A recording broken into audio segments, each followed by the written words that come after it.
Friends, today we are going to talk about a girl who was trapped on a small island for 18 years. Yes, you heard it right. For 18 years without any human, she lived only on her own. The probability of death is 100% and the probability of survival is almost 0%. Still, this girl did it with great courage. This is not a movie story, but a real incident: hot sun in the day, bitter cold at night, hunger for months, open sky and sea all around. Still she did not give up. She made a safe shelter for herself, lived in difficult conditions, and listening to her courage, you will get goosebumps. So friends, if you want to know how this girl lived alone on this island, then watch the video till the end and don't forget to subscribe to our channel. So let's start the video.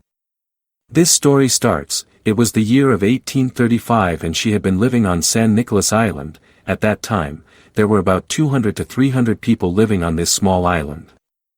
The people there depended entirely on the resources of the sea and the island. During the day, they caught fish, hunted sea creatures, and collected food from the limestone rocks on the shore. Some small crops like potatoes were grown. If anyone fell ill, the herbs grown on the island would be treated with herbs and traditional methods. As soon as the night came, the fire would burn, and people would sing, dance around it, and follow their rituals. Everything from birth to death was done on this small island. This was their whole world, but in 1814, there was a turning point in this peaceful life. That year, the Aleuts from Alaska and the Russian hunters came to the island and started attacking the people there and their resources. In their attacks, some people were taken with them, some were killed, and some were left there injured. This repeated violence and looting weakened the Nicolean people and their numbers decreased rapidly. By 1835, there were only about 18 to 20 people left on the island. At the same time, in December 1835, a schooner named Peories Nada came to the island. On board, there were some local sailors with Isaac Sparks. Their job was to get the rest of the people safely to the main island. Juana Maria, who was about 31 years old, was also about to board the ship, but in the meantime, she saw that her child or a member of an injured family did not reach the ship. She told the captain of the ship, "I will be back soon." And she rushed to return. According to some anecdotes, she jumped out of the ship to pick up her son or injured person. In some accounts, it was said that this child belonged to her and she wanted to bring him back safely. While in some, it was said that the injured person was injured in the first attack and she went to pick him up. Juana Maria did not return for about 10 to 15 minutes. In the meantime, the weather suddenly worsened. Black clouds covered the sky, strong winds began to blow, and terrible waves rose in the sea. The sailors saw that if they waited any longer, the ship and all the passengers could be in danger. Seeing the safety, the captain ordered the ship to be sailed and Peories Nada departed from the island. Juana Maria did not return to the place where she had run. This short time changed her whole life.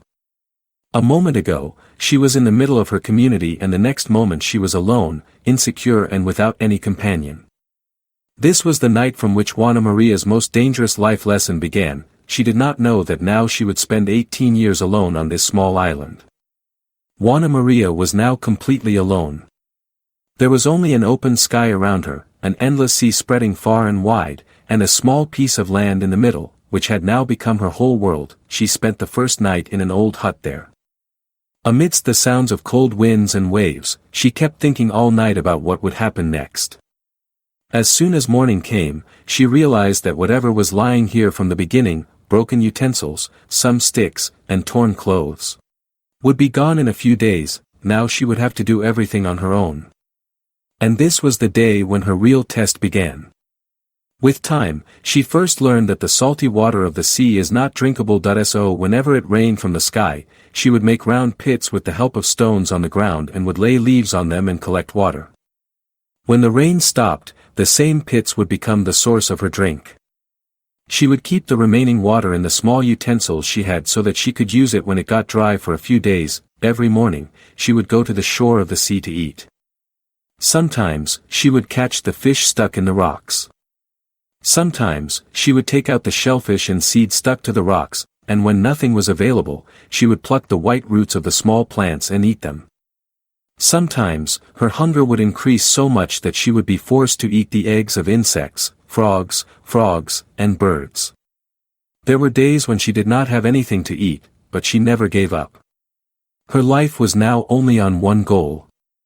To stay alive. Gradually, when the old hut started breaking due to the wind and rain, she started making new shelters with the dried bones of the big fish and pieces of wood that flowed along the shore. She would bury those bones in the ground and make them stand like a pillar, and she would tie dry grass and leaves on the top of the sticks and make them look like a roof. This small house of hers, which she had built with her own hands, had now become her only safe haven. To protect herself from the cold, she started making her own clothes. Sometimes, she would tie the feathers of the birds, and sometimes, she would dry the skin of the dead animals and make clothes for herself. To tie the clothes, she would dry the threads, the veins of the threads, and use them like threads, and she would make needles out of the small bones and stitch them. In this way, whatever she got from nature, she learned how to change it in her life. Vanna Maria had also learned how to light a fire. She got this art from those people who used to live on that island and who taught her how to light a fire. Gradually, she became skilled in it. It was not easy to light a fire. For this, she had to put a lot of effort and strength. That's why she used to light a fire only when it was necessary. When she would find a big prey like a seal or a big fish, sometimes, she would dry their meat in the sun and eat it. Sometimes, she would light a fire and roast it and eat it. And whenever there was a fire, she would not let it go out, because she knew how difficult it was to light a fire on this deserted island. As time passed, Vanna Maria started understanding the changing signs of the sea and the weather. Now, she was able to know when there would be a thunderstorm, when the wind would blow, and when there would be a storm in the sky. She used to plan her day accordingly. She used to look at the weather in the morning, then go out in search of food.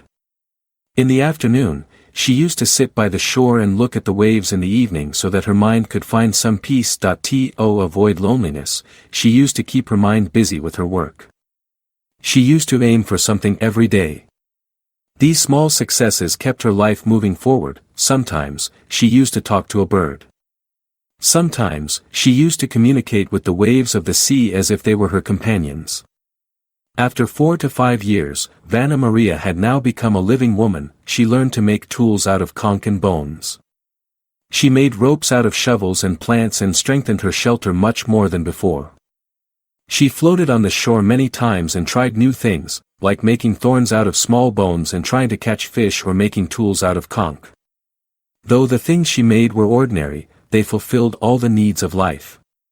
Gradually, days turned into months and months turned into years. 5 years passed by like this, then 10 years, and finally 18 years passed. Now, this island was her home for Vanna Maria. The sea was her voice and the sky was her companion. She was no longer afraid. She had accepted nature. She had understood all its forms. Sometimes, she used to sit on the shore, look at the waves and think that maybe one day a ship will come. But when it didn't come, she would quietly smile. Because now she had made herself so strong that she didn't need anyone else. Vanna Maria spent 18 years alone on San Nicolas Island. No companion, no voice, just the waves of the sea and the changing color of the sky. She had now become a part of this island, like this place was her little world. In 1853, an American captain named George Nill-Ever and his team set out for this island. Actually, they got the news that a strange figure was seen on this deserted island. A woman who was singing something by the sea, and clouds of smoke were seen from a distance. At first, no one believed it. But when the people of the ship reached close, they saw a small hut made of sand, walls decorated with fans, and a woman in the middle who was wearing clothes made of bones and bird feathers. She was Vanna Maria, who was now almost unknown to humans. Her hair was long and tangled, but there was a smile on her face. When people saw her, she was scared at first, then looking at the sky, she started speaking in some unknown language. She was saying something in her own old Nicolean language that no one understood. The team of George Nill-Ever slowly brought her to their ship. They saw that she had a very calm and simple nature. When she was given fruits and meat, she started smiling and humming a strange song. Maybe it was a sign of happiness or relief. They put her on the ship and she was with a human for the first time after almost 18 years. Vanna Maria was brought to Santa Barbara, California, where people saw her with great love and surprise, but the sad thing was that after living alone for so many years, when she returned to civilization, her body was no longer used to the outside environment. Her health began to deteriorate due to cold winds and new food. Only 7 weeks later, on October 19, 1853, she fell ill and left this world, but she did not stop smiling in her last days. It is said that even on her last night, she was humming the same song that she used to sing every day on that island. After the death of Vanna Maria, people buried her with respect, and in her memory, that place was named the Lone Woman of San Nicolas Island. Even today, when someone passes by that island, they say that they hear a faint humming from far away as if she is still calling the waves of her island. Thank you, friends. Thank you for watching this video till the end. If you liked our video, then please share it with your friends and also subscribe to our channel.